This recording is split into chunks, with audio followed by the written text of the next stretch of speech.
Hello and welcome to the Week 11 recap video. Now, a lot of things went pretty much as expected this weekend.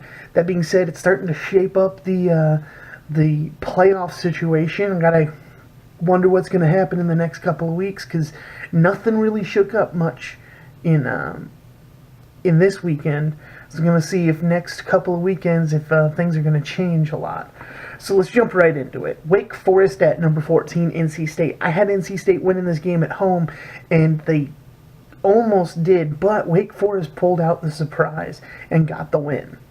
Next was Louisville at number 13, Syracuse. I had Syracuse winning this game, and they did pretty handily. They face off against Notre Dame next weekend, so that should be a pretty interesting one. Next was number 23, Fresno State at Boise State. I picked Boise State to win this one because it was a home game for them, and they played really close against Fresno last year in the regular season, and then I believe ended up beating them for the conference championship. So I picked Boise State to win this one, and they did. Next is TCU at number 9, West Virginia. I had West Virginia winning this game at home. They won it pretty hands down. Not much of a competition. So they move on to next week, still in a position to go to the conference championship game, most likely to face off against Oklahoma. Next is number 10, Ohio State at number 18, Michigan State. Now, I picked Ohio State to win this one, and they did. They pretty much controlled the game, but it still was kind of sloppy. Not sure what to expect from them. They got a couple of games left in the season, one of which is going to be Michigan, so that'll be an interesting one to see there. Next was Navy at number 12, UCF. I picked UCF to win this game, and they did. They did win it. They keep their streak alive, and they get to put it on the line again next week against Cincinnati. Next is South Carolina at number 15, Florida. I picked Florida to win this game at home, and they did. Next was Wisconsin at number 20, Penn State. I had Penn State winning this game.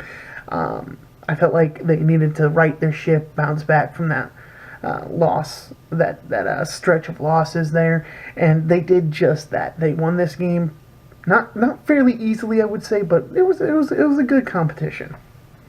Number 16, Mississippi State at number 1, Alabama. I had Alabama winning this game, and they did their second straight shutout.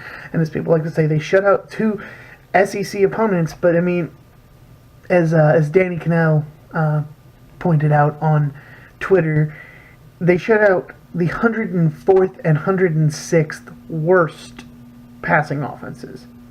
So while it is impressive, a shutout is always impressive, and a shutout of ranked opponents back-to-back is always impressive.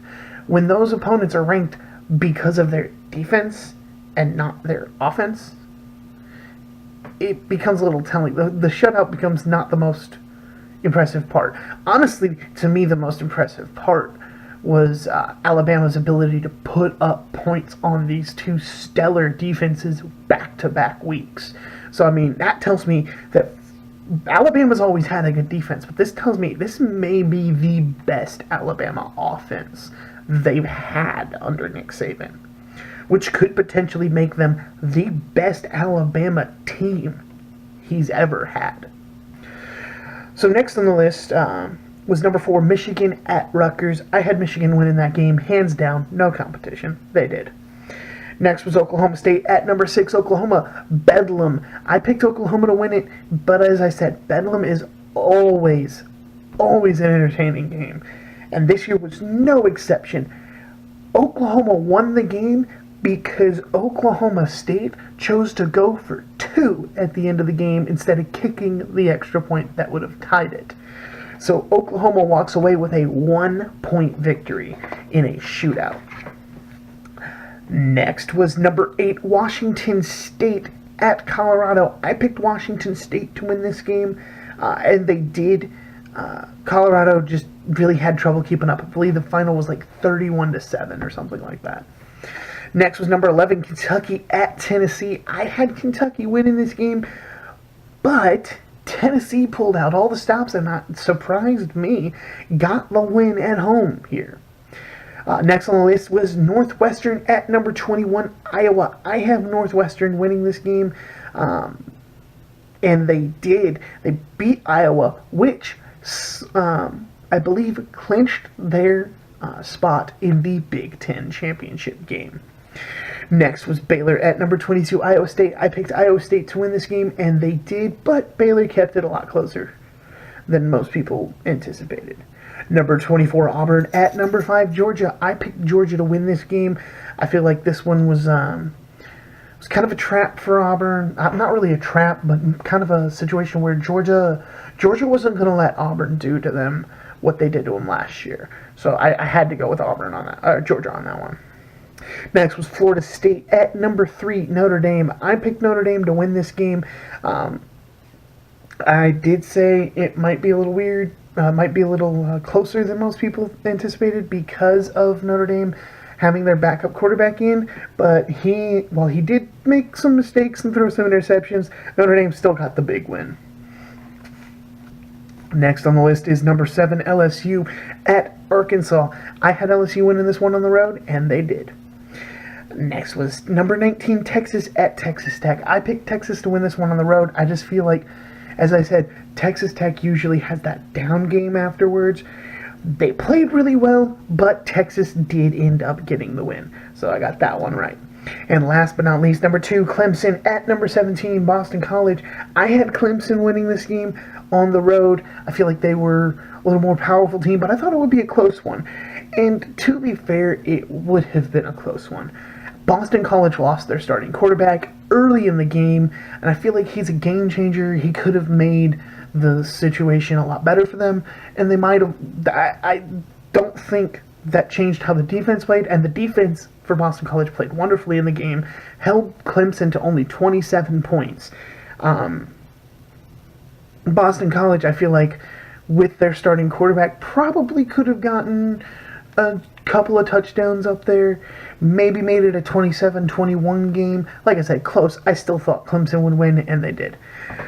So, on the week, that puts me at 18 out of 20, which puts me at a 90% rate for the week. 165 of the 215 games that matters that I've picked so far, I've gotten correct, and that's 76.7% correct rate on the season.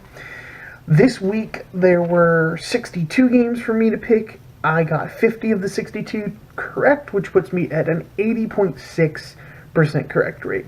Back in the 80%, back above 70% for the first time since week 8. Feeling good about that.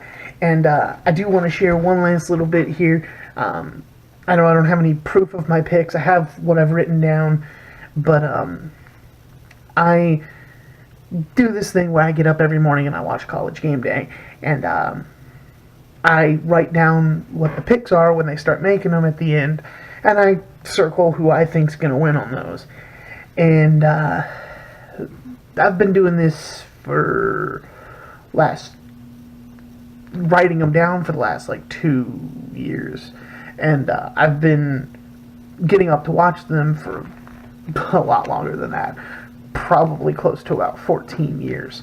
And I gotta say, all the time I've been watching and all the time I've been writing my picks down, I've never, ever picked every game correct. I mean, you can't. That's what you think. You're like, oh, that's never gonna happen. I'm lucky if I can get all but 1 or 2 of them. Well, the first time ever I actually got all the games correct. It was shocking to me, but I just figured I'd share that with you guys.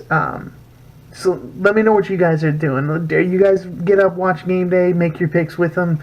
Let me know about that in the comments below. And don't forget to hit that like and subscribe button. And I'll see you guys for the Week 12 predictions video.